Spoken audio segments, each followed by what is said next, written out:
குழந்தைங்களுக்கு விளையாட்டு பூர்வமா ஆல்பபெட்ஸ் எப்படி அறிமுகப்படுத்த போறோம் அத பத்தி தான் இன்னைக்கு இந்த நிகழ்ச்சியில நம்ம பார்க்க போறோம். சோ இப்ப எந்தெந்த மெத்தட்ல என்னோட குழந்தைக்கு நான் வந்துட்டு இந்த ஆல்பபெட்ஸ் இன்ட்ரோடியூஸ் பண்றேன் அப்படிங்கறத பார்க்கலாம். First method miniature objects. Miniature ஆப்ஜெக்ட்ஸ்னா என்ன அப்படின்னு பாத்தீங்கன்னா குட்டி குட்டி பொம்மைகள் இருக்கு இல்லையா, அதுதான் ஆப்ஜெக்ட்ஸ்.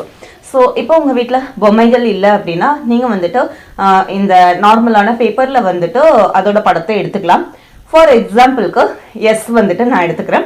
ஸோ இப்போ பார்த்தீங்கன்னா தெரியும் எஸ் வந்துட்டு அப்படி ஸ்டார்ட் ஆகுது. ஸோ என்னோட குழந்தைக்கு வந்துட்டு நான் சொல்லுவேன் ஸ்பைடர் அப்படின்னா ஸ்பைடர் அந்த மாதிரி நம்ம சொல்லி கொடுக்கணும். ஸோ அதில் வந்துட்டு என்னென்ன சின்னதாக இருந்தாலும் சின்னதாக தான் இருக்கணும்னு அவசியம் இல்லை, கொஞ்சம் பெருசாக இருந்தாலும் நம்ம சொல்லிக்கலாம். ஸ்ட்ராபெரி, ஒரிஜினல் ஸ்ட்ராபெரியை கூட நம்ம எடுத்து குழந்தைங்க கிட்ட கொடுக்கலாம். ஸ்ட்ராபெரி அப்படி சொல்லி அவங்களுக்கு கொடுக்கணும். ஸ்பூன் அந்த மாதிரி சொல்றப்ப அந்த ஃபர்ஸ்ட் லெட்டரோட ப்ரொனன்சியேஷன் வந்துட்டு அவங்களுக்கு நல்லாவே தெரிய ஆரம்பிக்கும். அடுத்து ரெண்டாவது மெத்தட் பார்த்தீங்கன்னா பிக்சர்ஸ் மேட்சிங். ஸோ இப்போ ஃபார் எக்ஸாம்பிளுக்கு அதே லெட்டர் எஸ் பார்த்துக்கிட்டிங்கன்னா அந்த எஸ்ஸோட பிக்சர்ஸை வந்துட்டு நம்ம மேட்ச் பண்ணணும். சாண்ட் கேசல், ஸ்பூன், ஸ்ட்ராபெரி அந்த மாதிரி சொல்லி அவங்கள மேட்ச் பண்ண வைக்கணும். அவங்களுக்கு ஃபர்ஸ்ட் எடுத்தோடனே தெரியாது, நம்ம வந்துட்டு காமிக்கணும். நம்ம சொல்லி கொடுக்க கூடாது, நம்ம எப்படி மேட்ச் பண்ணணும் அப்படின்னு சொல்லிட்டு காமிக்கணும். இப்போ ஃபார் எக்ஸாம்பிளுக்கு ஸ்பூன் எடுத்துட்டு போய் சாண்ட்கஸ்ல அவங்க வைக்கிறாங்க அப்படின்னா மேட்சிங் பண்றப்ப ஐயோ அது வந்துட்டு ஸ்பூன் கிடையாது, அது சாண்ட்கஸ்ல் அப்படி சொல்லக்கூடாது. நோ நோ அப்படின்னு சொல்லவே கூடாது.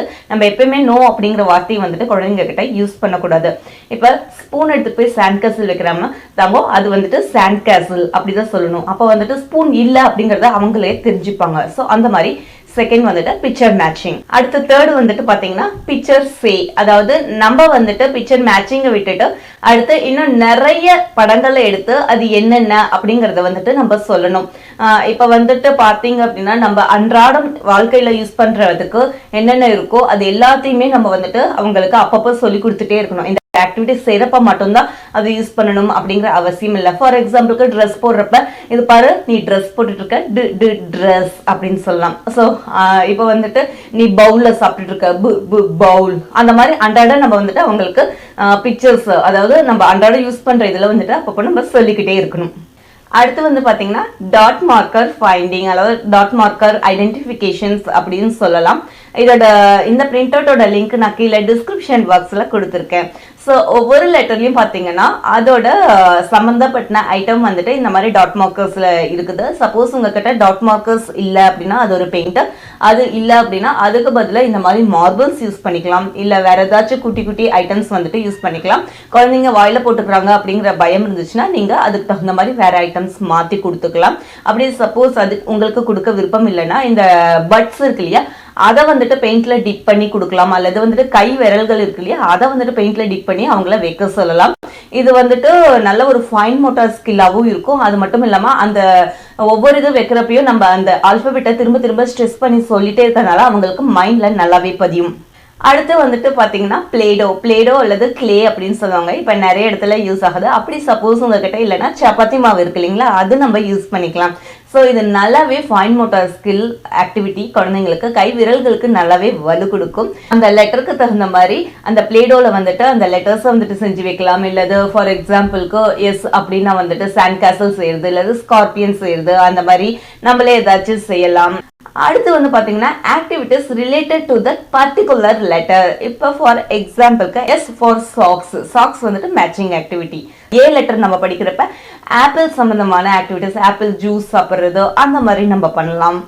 ஐ லெட்டர் படிக்கிறப்ப ஐஸ்ல விளையாடலாம். எஸ் லெட்டர் படிக்கிறப்ப சாண்ட்ல விளையாடலாம். லெட்டர் படிக்கிறப்ப மெயில் பாக்ஸ் விளையாட்டு, அதுக்கப்புறம் டி லெட்டர் படிக்கிறப்ப டாக்டர் விளையாட்டு, அந்த மாதிரி அந்தந்த லெட்டர்ஸ்க்கு தகுந்த மாதிரி விளையாட்டுகள் நம்ம புதுசா அவங்களுக்கு சொல்லி கொடுக்கலாம். அது மட்டும் இல்லாம இந்த மாதிரி ஒவ்வொரு விளையாட்டும் நம்ம குழந்தைங்களோட சேர்ந்து விளையாடுறப்ப அவங்களுக்கு ரொம்பவே பிடிக்கும், மனசுல அப்படியே பதியும். அடுத்து பாத்தீங்கன்னா arts and craft related to the particular letter. So அதுக்கு வந்துட்டு கலரிங் பண்றது அல்லது வந்துட்டு பெயிண்ட் பண்றது, இந்த மாதிரி ஒவ்வொரு லெட்டருக்கு தகுந்த மாதிரி என்ன வேணா ஆர்ட்ஸ் அண்ட் கிராஃப்ட் ஆக்டிவிட்டி நம்ம பண்ணலாம்.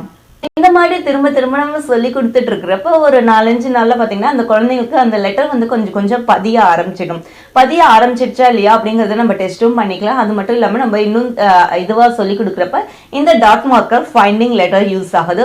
டாட் மார்க்கர் ஃபைண்டிங் வந்துட்டு அந்த பெயிண்ட் வந்து யூஸ் பண்ணிக்கலாம், இல்ல மார்பிள்ஸ் யூஸ் பண்ணிக்கலாம். ஸோ ஏதாச்சும் ஒன்று வச்சு அவங்களுக்கு வந்துட்டு அந்த லெட்டரை வந்துட்டு ஃபைண்ட் அவுட் பண்ண சொல்றேன். ஃபர்ஸ்ட் நான் திரும்ப சொல்றேன், ஃபர்ஸ்ட் லோவர் கேஸ் அதாவது ஸ்மால் லெட்டர் ஆல்பபெட்ஸ் அவங்களுக்கு சொல்லிக் கொடுங்க. அதே மாதிரி பார்த்தீங்கன்னா அந்த பர்டிகுலர் லெட்டர்ஸ் சம்மந்தமான புக்ஸ் நிறைய படிக்கலாம். ஃபார் எக்ஸாம்பிளுக்கு ஏ அப்படின்னா ஆப்பிள் சம்மந்தப்பட்ட புக்ஸ் நிறைய படிக்கலாம். ஹெச் அப்படின்னா ஹேட் சம்மந்தமான கதைகள் நம்ம சொல்லலாம்.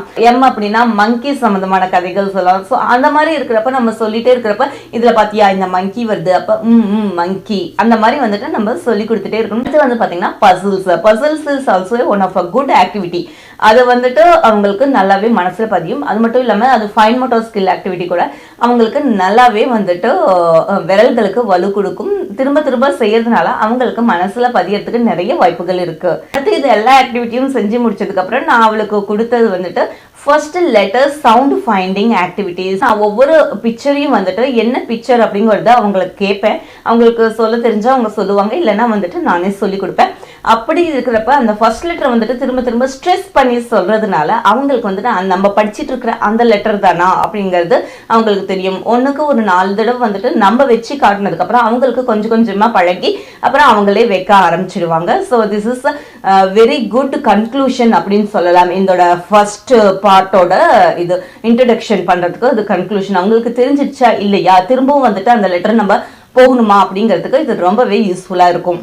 என்னோட குழந்தைக்கு இந்த 11 மெத்தட்ல தான் நான் ஆல்பபெட் இன்ட்ரடியூஸ் பண்ணேன். இப்போ வந்து பாத்தீங்கன்னா என்னோட குழந்தை ஸ்மால் லெட்டரா இருந்தாலும் சரி, கேபிட்டல் லெட்டரா இருந்தாலும் சரி, எல்லாத்தையுமே ஐடென்டிஃபை பண்ண கத்துக்கிட்டா. ஸோ இதோட பார்ட் 1 வந்து அதாவது இன்ட்ரடக்ஷன் ஆஃப் ஆல்பபெட்ஸ் வந்துட்டு முடியுது.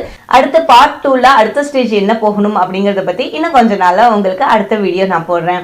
ஸோ இந்த மெத்தட் உங்களுக்கு யூஸ்ஃபுல்லா இருந்துச்சுன்னா கண்டிப்பா ஷேர் பண்ணுங்க, என்னோட சேனலை சப்ஸ்கிரைப் பண்ணுங்க.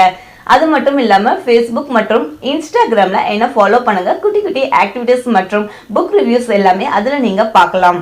இதே மாதிரி வேறொரு வீடியோவோட நான் உங்களை திரும்ப சந்திக்கிறேன். அதுவரை நன்றி, வணக்கம்.